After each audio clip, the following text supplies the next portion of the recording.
Daytona Beach, a popular destination for college students, of course, on their spring break. But this year, there's a bit more to worry about there than a bad case of sunburn. A serial killer is on the loose in the Daytona area, murdering 3 women in the past few months. And police say that they believe it's only a matter of time before he strikes again. Joining us now to talk about this frightening case there is former homicide detective Rod Wheeler and Captain Brian Skipper, a spokesman for the Daytona Beach Police Department's criminal investigation.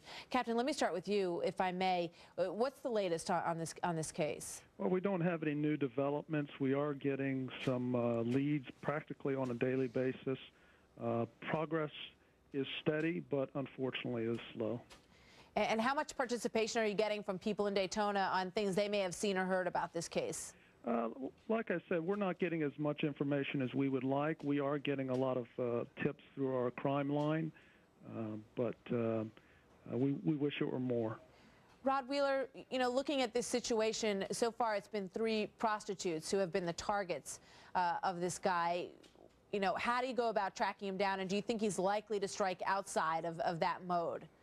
Well, Martha, I can tell you that the Daytona Police Department are probably doing everything that they possibly can. And from what I've read in published reports, they are actually doing that now. There's a lot of things that's into play right now. They actually have teams set up to actually look at people in the community who could have committed these types of crimes before. In addition to that, people who perhaps recently got out of prison or out of jail who could have just started this thing about 3 months ago. As you know, the first victim was actually killed about 3 months ago. But what's really important in this case, and I think the captain on the line will agree with me, is that the suspect has used a handgun, from what I understand, and has shot the victims. So anytime, Martha, you have a rapist on the loose and a rapist who likes to commit murder, that is not a good thing for any community, and that's why the police are really, really concerned about this and the fact that this guy may, in fact, strike again.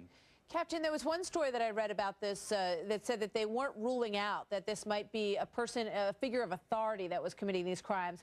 Is that a misleading headline, or is that something that you're pursuing, you know, a theory that's in the works?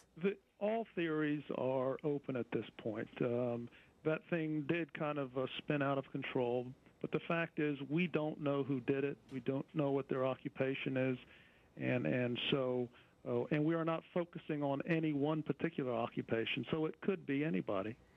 Rod Wheeler, you know, obviously a lot of families, a lot of kids heading down there for spring break this time of year. What would you tell them by way of caution as they head into this area? Well, the most important thing right now is for everyone, not only the kids that's down there on spring break, but even people living in that community. Because the thing about this case, Martha, is the fact that who's ever committing these crimes, it seems to me, is very familiar with the layout of that general area down there. And so they're very familiar with the area, so they know the getaway routes. So right now, all the people in that area, whether they're college students or not, need to be very, very vigilant in terms of the people that they're meeting and actually look out for each other. And I'd say definitely use the buddy system in terms of hanging out on the street, because this person is still out and he's probably looking for his next victim right now. Captain, real quickly, what are you telling people who are traveling to the area right now? Our public safety message has been the same from the very beginning. Quite simply, be aware of your surroundings. Don't get into cars with strangers or people that you don't know. Don't put yourself into a compromising or vulnerable position. Just use common sense, and certainly, if you're going to go out and consume alcohol, stay with friends and people that you trust. All right, Captain Brian Skipper, thank you, and Detective Rod Wheeler, good to talk to you. Thank you very much. Thank you, Martha. Sure.